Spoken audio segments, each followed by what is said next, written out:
17 నుంచి AP assembly శాసనమండలి సమావేశాలు ప్రారంభం కానున్నాయి. రాష్ట్రంలో జరిగిన మెగా డిఎస్సి పరీక్షల్లో అక్రమాలు జరిగాయని వైఎస్ఆర్సీపీ ఆరోపిస్తున్న నేపథ్యంలో ఈసారి సమావేశాలు వాడివేడిగా సాగే అవకాశాలు ఎక్కువగా కనిపిస్తున్నాయి. అసెంబ్లీకి ఈసారి కూడా హాజరు కాకూడదని వైఎస్ఆర్సీపీ నిర్ణయించింది. కేవలం మండలి సమావేశాలకు మాత్రమే హాజరవుతామంటోంది. శాసనసభ, శాసనమండలి సమావేశాలకు అన్ని రకాల పటిష్ట ఏర్పాట్లు చేయాలని సభాపతి చింతకాయల అయ్యన్న పాత్రుడు, శాసనమండలి చైర్మన్ కొయ్య మహేష్ రాజు అధికారులను ఆదేశించారు. కాగా ఈసారి అసెంబ్లీ ఆవరణలో డిజిటల్ పాస్లు జారీ చేయనున్నారు.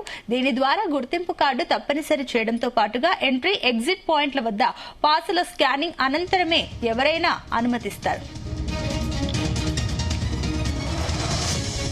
ఇదే అంశానికి సంబంధించి మరిన్ని డీటెయిల్స్ మా కరెస్పాండెంట్ నాగేశ్వరరావు అందిస్తారు. నాగేశ్వరరావు, ఆంధ్రప్రదేశ్ రాష్ట్ర అసెంబ్లీ సమావేశాలు సోమవారం నుంచి మొదలు కానున్నాయి. ముఖ్యంగా ఈ యొక్క అసెంబ్లీ సమావేశాలకు సంబంధించి కీలక బిల్లులు కూడా ప్రవేశపెట్టేందుకు ఆ రాష్ట్ర ప్రభుత్వం సన్నాయత్తమైన పరిస్థితి ఉంది.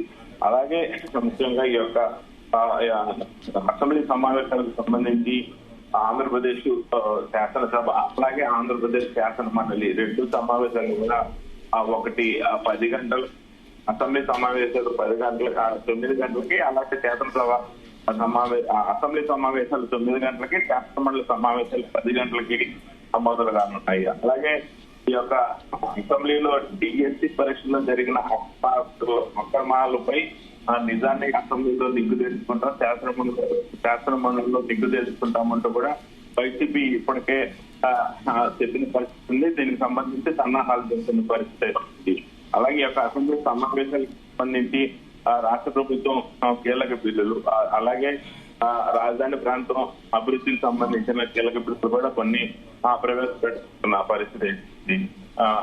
పార్లమెంటు సెషన్ ముగిసిన 3 రోజుల్లోనే ఆంధ్రప్రదేశ్ లో శాసనసభ సమావేశాలు నిర్వహించాలని రాష్ట్ర ముఖ్యమంత్రి చంద్రబాబు నాయుడు నిర్ణయించిన మేరకు ఈ యొక్క అసెంబ్లీ సమావేశాలు జరుగుతున్న పరిస్థితి అయితే ఉంది. 15 సమావేశాలపై ముఖ్యంగా డిఎస్సి మీద వాడి వేడిగా జరుగుతున్న చర్చ అయితే పెద్ద ఎత్తున జరుగుతా ఉంది. అయితే అసెంబ్లీకి ఈసారి కూడా వైఎస్ఆర్సీపీ పార్టీ హాజరు కాకూడదని వైఎస్ఆర్సీపీ నిర్ణయించుకున్నట్టు తెలుస్తా ఉంది. అలాగే కేవలం మండలి సమావేశాలకు మాత్రమే వైసీపీ హాజరవకూడదు కూడా సంకేతాలు ఇస్తున్న పరిస్థితి ఉంది.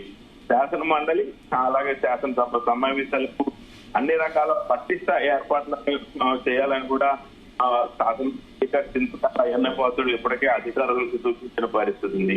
శాసన మండలి చైర్మన్ కొయ్య మోషన్ శాసన మండలి తరఫున అధికారులకు సూచించిన పరిస్థితి ఉంది. అయితే ఈ యొక్క అసెంబ్లీ ఆవరణలో ఈసారి డిజిటల్ పాసులు జారీ చేయడం, డిజిటల్ పాసులు అనేది మొట్టమొదటిసారిగా ప్రవేశపెట్టబోతూ దీని కారణంగా ఎవరు సమావేశాలకు హాజరయ్యారు, ఎవరు ఎప్పుడు అరెస్ట్ మీద తీసి వెళ్లిపోయారు అనేది ఆ డేటు టైంతో సహా మొత్తం మీదట ఆంధ్రప్రదేశ్ అసెంబ్లీలో ఎంట్రీ కాబోతున్న పరిస్థితి ఉంది. ముఖ్యంగా దీని ద్వారా గుర్తింపు కార్డు తప్పనిసరి చేయడంతో పాటు ఎంట్రీ, ఎగ్జిట్ పాయింట్ల వద్ద పాసులు స్కానింగ్ అనంతరమే ఎవరినైనా అనుమతించే పరిస్థితి ఉంది.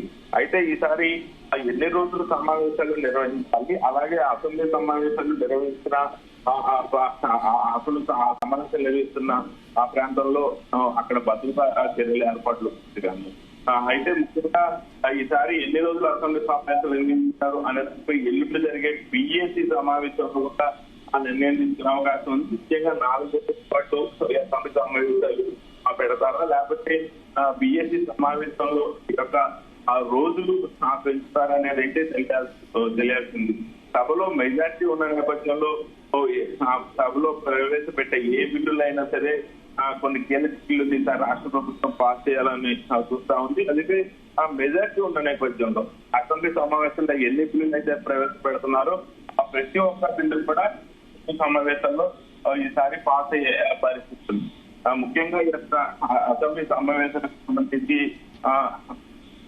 రాష్ట్ర ప్రభుత్వం కీలక బిల్లులతో పాటు రాష్ట్రంలో అభివృద్ధి ప్రథమంగా తీసుకెళ్లేందుకు కీలకమైన ఆ ప్రదేశాలలో కీలకమైన ఆ ప్రాజెక్టులు రాబోతున్న నేపథ్యంలో వాటన్నిటికీ ఆమోదం తెలుపుతున్న పరిస్థితి. అలాగే మహిళా రిజర్వేషన్ ఆ బిల్లుకు సంబంధించి కానీ, స్థానిక సంస్థల ఎన్నికలకు సంబంధించి కానీ ఈ యొక్క అసెంబ్లీ సమావేశాల్లో ఒక కీలక నిర్ణయం తీసుకోబోతుంది. అలాగే ఆ ప్రజలకు తెలియపరచాల్సిన అంశాల మీద ఆ కీలకంగా దృష్టి పెట్టే ఆ పరిస్థితి పడతా ఉంది.